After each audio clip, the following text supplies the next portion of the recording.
Good morning বন্ধুরা, সকলকে স্বাগত জানাই আবার একটা নতুন ভিডিওতে। আশা করি সকলে ভালো আছেন, আমিও ভালো আছি সকলের আশীর্বাদে। দেখুন, আজকে জলখাবার থেকে চালু করলাম। আর জলখাবার দেখো, সেই চাউমিন। কি করব, ছেলের টিফিন বানাচ্ছি বেশি করে সবজি দিয়ে, আর চাউমিনটা ওকে করে দিচ্ছি।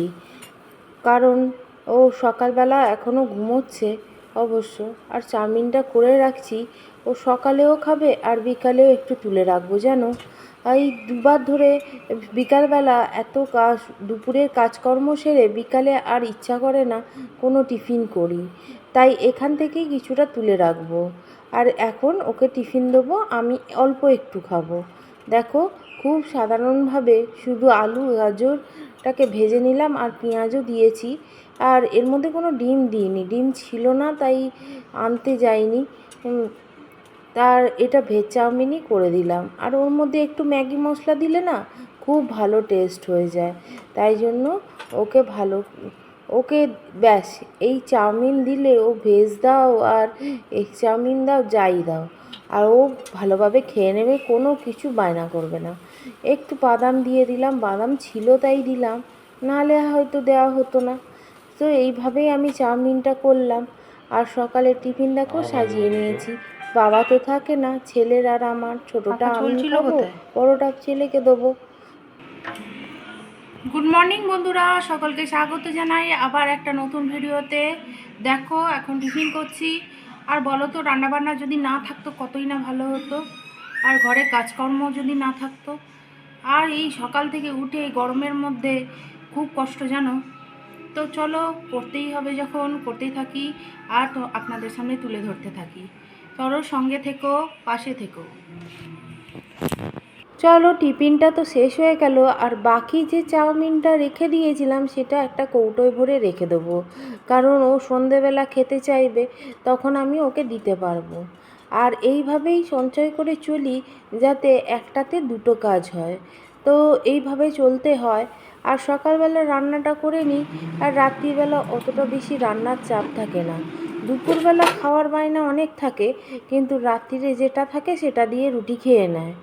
তাই ভাত দিয়ে খেতে গেলে একটু বেশি তরকারি লাগে। তবে আজকে বেশি রান্না করিনি, 2 রকম পদ করেছিলাম, কিন্তু তারপর লাস্টে দেখলাম 8 রকম পদ হয়ে গেছে। কী করে হলো সেটাই আমি বলছি। কারণ আমি তো সেগুলো রান্না করিনি, একটা কালকের ছিল, আর বাকি সবাই দিয়েছে। সেই জন্যই 8 রকম পদ হয়ে গেছে। দেখো, উচ্ছে আলু ভাজা করছি, কারণ আমি বলেইছি আমার হাজব্যান্ড তেতো পছন্দ করে, আর ছেলে তো এই তেতো ছোঁবেই না। তো আমি আর আমার হাজব্যান্ডই খাবো এটা। আর ছেলে এইসব তেতো ফেতো কিছু খায় না। ওর জন্য মাছের ঝোল করতে হবে, নাহলে যেন অনেকগুলো তরকারি ছিল, করতে হতো না। ও তো অর্ধেক জিনিস খাবেই না, তাই জন্য ওকে আবার মাছের ঝোল তো করতেই হবে। আর ওনার বাবা তো মাছ ছাড়া ভাত খেতে পারে না, তাই একটা মাছের ঝোল অগত্যা করতেই হবে। তাই উচ্ছে আলুটা ভেজে নিই, তারপরে মাছের ঝোলটা বসাবো। চলো, মাছের ঝোলটা বসিয়ে দিলাম। আজকে না পটল দিয়ে মাছের ঝোল করব। আর পটল দিয়ে মাছের ঝোল নিরামিষই ভালো লাগে, জানো। আজকে একটু আদা রসুন পেঁয়াজ দিয়ে করলাম বটে, তবে এর থেকে নিরামিষ দিয়েই ভালো লাগে। নিরামিষ আদা জিরে বাটা দিয়ে ভালো লাগে, তাই তরকারিটা বসিয়ে নিলাম।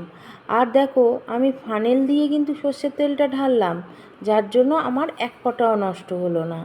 এইভাবে আমি সমস্ত বুঝে বুঝে কাজ করি, যাতে কোনো রকম সংসারে কোনো সমস্যা না হয়। তো এই এইভাবেই চলতে থাকি। দেখো, আমি ঝোলটা রান্না করছি আর মাছটা ভেজে নিচ্ছি। আজকে না মাছ বা চালটা বাড়ন্ত ছিল, জানো। আর ভাবছিলাম, মা ফোন করেছিল, বলছিল বেশি কিছু রান্না করব না আজকে, কিন্তু মাকে যে খাবার পাঠাবো, আর চালটা এতই বাড়ন্ত, আমাদেরই কম চাল নিয়ে ভাত বসিয়েছি। আর তাই জন্য আর মাকে বলতে পারলাম না যে মা রান্না করো না, আমি পাঠিয়ে দেবো ভাত।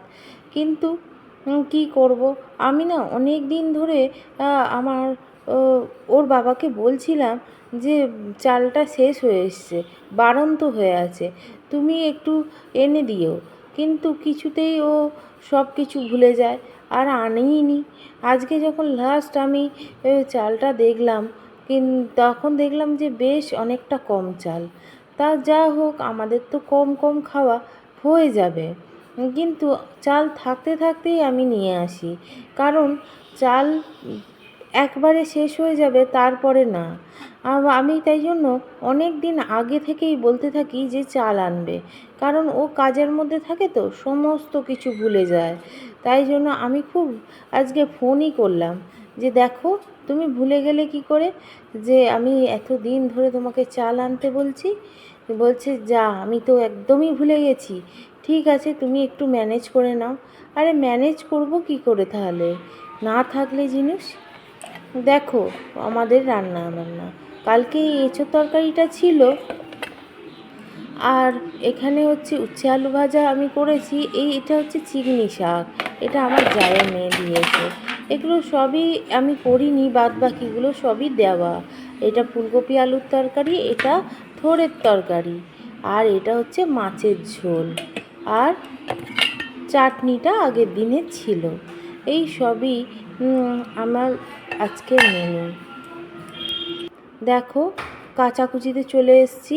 একটা মিনিট রেস্ট নেওয়ার সময় থাকে না।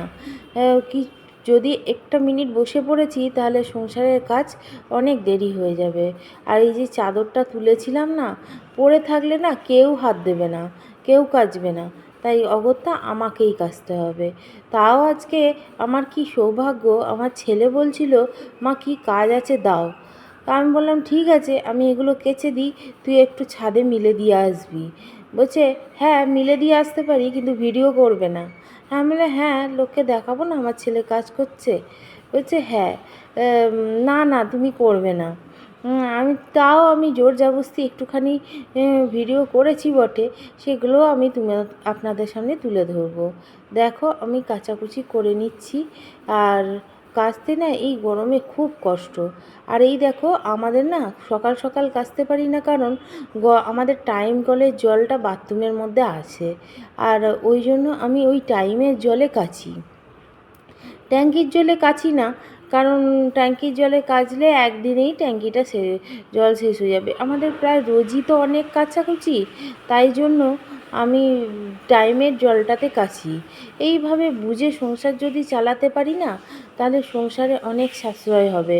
মনে হবে যে সামান্য একটা ট্যাঙ্কির জল খরচা করতে ভাবছি, না, সেইটা যদি দিনের পর দিন আমরা ভাবি, চিন্তা করে চলি, তাহলে সংসারটা আমার ভালো থাকবে। তাই আমি ট্যাঙ্কির জল ব্যবহার না করে টাইমের জলটাই ব্যবহার করি। আমি যতটা পারি বালতিতেও ধরে রাখি, জানো, এখন তো ট্যাঙ্কির জল গরম হয়ে যায়।